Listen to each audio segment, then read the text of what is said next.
Assalamualaikum warahmatullahi wabarakatuh. Selamat sore, saya Apoteker Bayu. Saya akan menjelaskan metode baru desinfeksi menggunakan sinar UV. Biasanya kan kita tahu sendiri desinfeksi itu pakai bahan-bahan kimia yang sifatnya disemprotkan ke dalam permukaan benda padat atau cair atau benda mati untuk membunuh virus atau bakteri yang berada di situ. Jadi tren desinfeksi ini semakin meningkat saat sekarang karena ada virus corona, dan dengan desinfeksi ini merupakan salah satu langkah pencegahan penyebaran virus corona. Namun di sini kemarin kenapa sih saya bahas ini desinfeksi menggunakan UV? Karena kemarin pada waktu saya memberikan materi Prodemat, ada peserta yang bertanya, "Assalamualaikum, saya April, ingin menanyakan, belakangan ini terdapat produk lampu UV untuk sterilisasi ruangan dan barang. Apakah hal tersebut aman dan efektif?" Saya akan mencoba menjawab berdasarkan perspektif farmasi dan perspektif apoteker untuk membuktikan apakah cara ini aman dan efektif gitu. Sebelumnya perlu kita ketahui sendiri apa sih sinar UV itu. Ya, kita masuk di sini. Jadi dalam spektrum sinar itu ada beberapa macam gelombang atau sinar. Itu yang pertama, yang panjang gelombangnya paling rendah itu ada sinar inframerah, warnanya merah ini. Kemudian visible light atau cahaya tampak. Kemudian di sini ada spektrum UV. Ini ada UVA, UVB sama UVC. Semakin ke kiri ini panjang gelombangnya akan semakin besar. Dan ini sebelah kirinya masuk dalam kategori X-ray, dan kirinya lagi ini sinar gamma.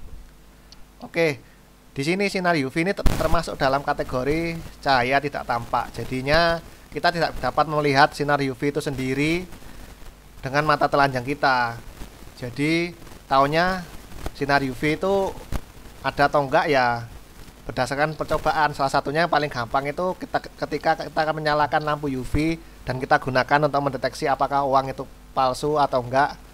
Caranya nanti akan kelihatan di situ suatu zat yang ditanam di uang itu yang berpendar ketika mendapatkan sinar UV.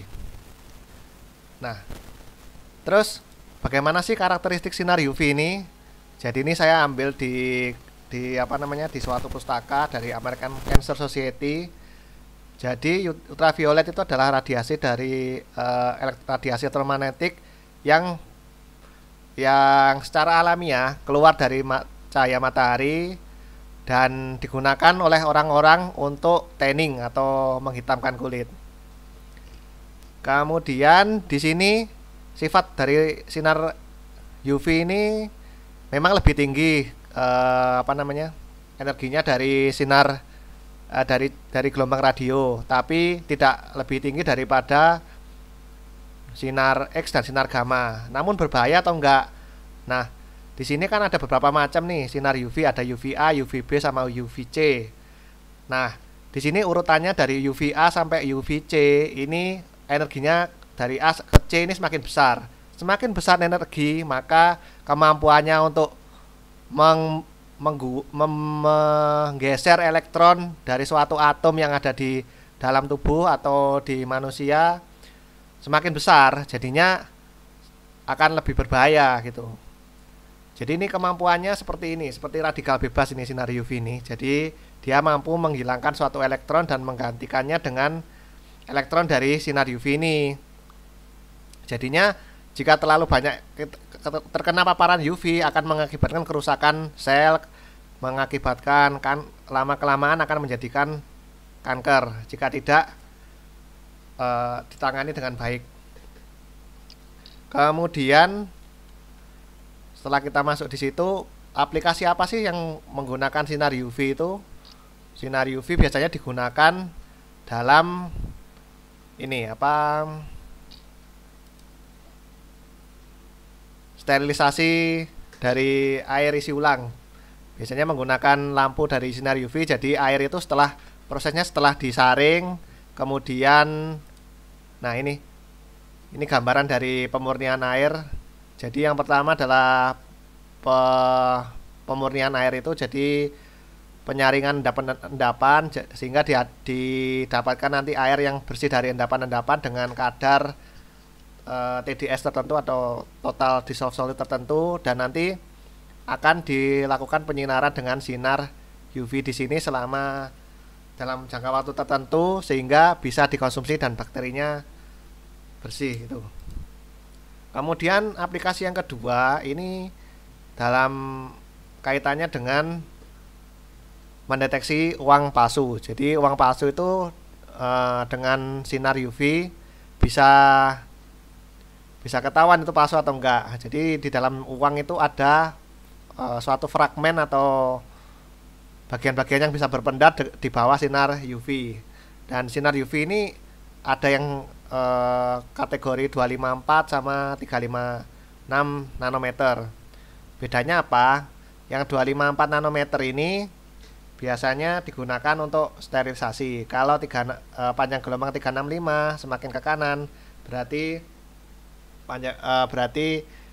ini hanya keperluannya bukan untuk desinfeksi tapi untuk deteksi uang, karena ada beberapa fragmen uang yang bisa dideteksi di 254 ataupun juga bisa terdeteksi di 356 nanometer. Kemudian sebenarnya aman nggak sih menggunakan sinar UV ini untuk desinfeksi? Jawabannya kalau misalkan digunakan untuk benda mati ya aman-aman aja.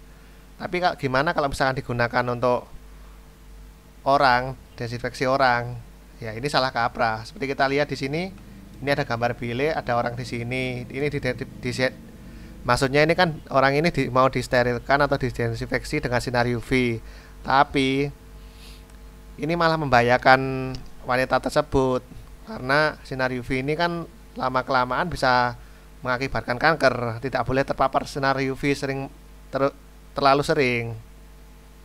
Kemudian berapa lama sih untuk desinfeksi ini dengan menggunakan sinar UV yang efektif dan optimal?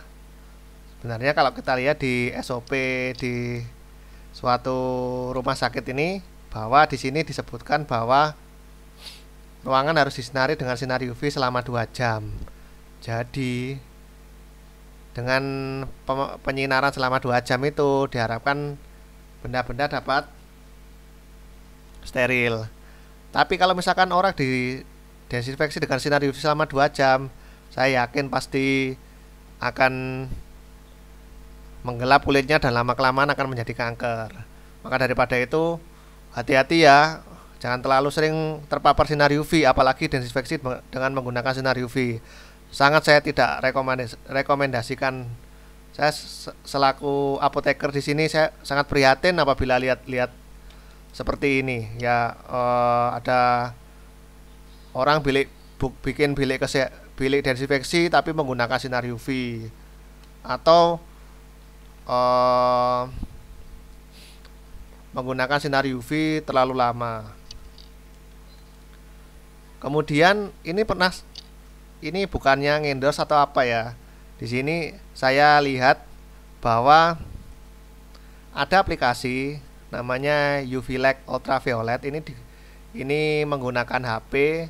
Jadi cahaya senter di HP ini bisa digunakan untuk mengeluarkan cahaya UV. Jadi bisa digunakan untuk desinfeksi desinfeksi.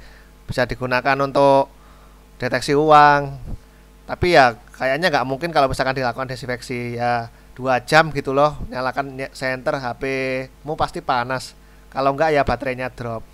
Oke, sekian tips dari saya Apoteker Bayu. Sampai jumpa di video berikutnya. Jangan lupa like dan subscribe.